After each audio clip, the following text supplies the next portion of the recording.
சபாநாயகர் அப்பாவுக்கு எதிராக கொண்டுவரப்பட்ட நம்பிக்கையில்லா தீர்மானம் தோல்வியடைந்திருக்கிறது. அதிமுகவினர் கொண்டு வந்த நம்பிக்கையில்லா தீர்மானம் வாக்கெடுப்பில் தோல்வியடைந்திருக்கிறது. குரல் வாக்கெடுப்பை தொடர்ந்து டிவிஷன் முறை வாக்கெடுப்பிலும் தீர்மானம் தோல்வியடைந்திருக்கிறது. அது குறித்த அண்மை செய்தியை தற்போது பார்த்து வருகிறோம். கூடுதல் விவரங்களோடு இணைகிறார் செய்தியாளர் பாரி கார்த்திக். வணக்கம் பாரி கார்த்திக். நம்பிக்கையில்லா தீர்மானம் தோல்வியடைந்திருக்கிறது, விவரங்கள். வணக்கம். எதிர்க்கட்சி சார்பில் சபாநாயகர் அப்பாவு மீது கொண்டு வரப்பட்ட தீர்மானம் தற்போது தோல்வியடைந்திருக்கிறது.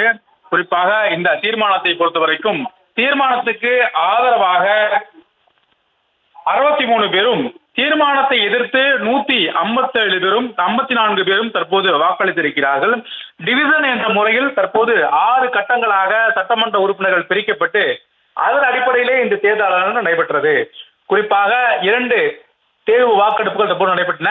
இதில் குரல் வாக்கெடுப்பாக முதற்கட்டமாக இந்த சபாநாயகர் அப்பாவுக்கு எதிராக அதிமுகவினுடைய சட்டமன்ற எதிர்க்கட்சி துணைத் தலைவர் RB உதயகுமார் அவர்கள் கொண்டு வந்த தீர்மானமானது தோல்வியடைந்ததாக குரல் வாக்கெடுப்பின் போது அறிவிக்கப்பட்ட நிலையில் தற்போது டிவிஷன் என்ற அடிப்படையில் 6 கட்டங்களாக சட்டமன்ற உறுப்பினர்களை பிரித்து அதன் அடிப்படையிலே அனைவரையும் விழ வைத்து, குறிப்பாக ஒவ்வொரு டிவிஷனிலும் ஒவ்வொரு குறைந்தபட்ச சட்டமன்ற உறுப்பினர்கள் கொண்டு வந்து அதன் அடிப்படையிலே அவர்கள் பெயரை சொல்லி அழைக்கும் பொழுது மொத்தமாக அவர்கள் எழுந்து நின்றால் அந்த தீர்மானத்தை ஆதரிப்பதாக அர்த்தம்.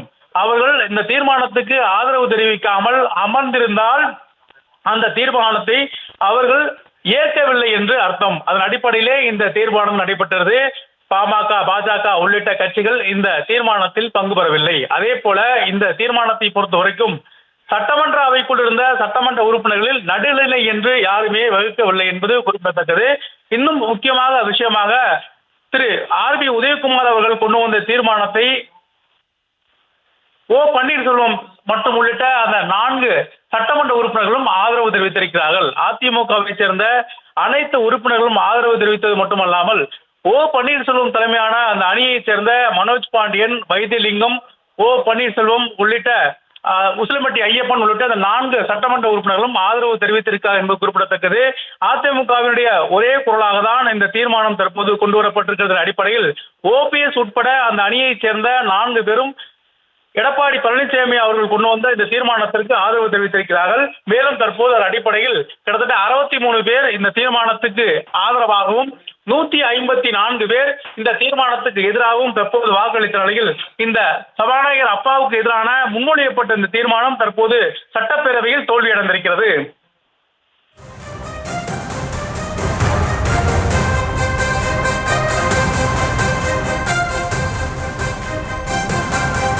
நம்பிக்கையில்லா தீர்மானம் தோல்வியடைந்திருக்கிறது. நம்பிக்கையில்லா தீர்மானத்தை எதிர்த்து 154 பேர் வாக்களித்திருக்கின்றனர்.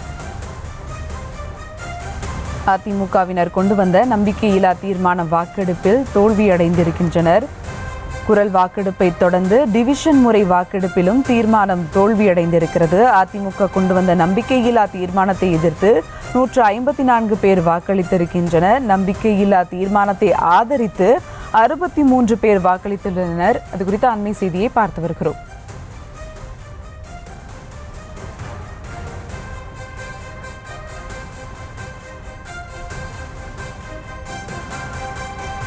தொடர்ந்து பேசலாம் பாரி கார்த்திக். அதிமுக கொண்டு வந்த நம்பிக்கையில்லா தீர்மானத்தை எதிர்த்து 154 பேர் வாக்களித்திருக்கின்றனர், விவரங்கள். 154 பேர், அதாவது குறிப்பாக திமுக கூட்டணியில் இருக்க கட்சிகள், அதே போல திமுக கூட்டணியில் தற்போது அங்கம் வகிக்கின்ற கட்சிகள் என அனைவருமே தற்போது தீர்மானத்துக்கு எதிராக வாக்களித்திருக்கிறார்கள். அதிமுக கொண்டு வந்த தீர்மானத்துக்கு எதிராக திமுக உறுப்பினர்கள் மட்டுமல்ல, காங்கிரஸ், மதிமுக, BJP, இந்திய கம்யூனிஸ்ட், மார்க்சிஸ்ட் கம்யூனிஸ்ட், கொங்குநாடு மக்கள் கட்சி, மனிதநேய மக்கள் கட்சி என பல்வேறு கட்சியினரும் கிட்டத்தட்ட 154 உறுப்பினர்கள் தற்போது இந்த தீர்மானத்துக்கு எதிராக வாக்களித்திருக்கிறார்கள். அதே போல ஆதரவாக அதிமுகவில் இருக்கக்கூடிய 63 உறுப்பினர்களும் வாக்களித்திருக்கிறார்கள். 63 பேர் OPS அணியில் இருக்கக்கூடிய OPS உட்பட 4 பேரும் இந்த தீர்மானத்திற்கு ஆதரவாக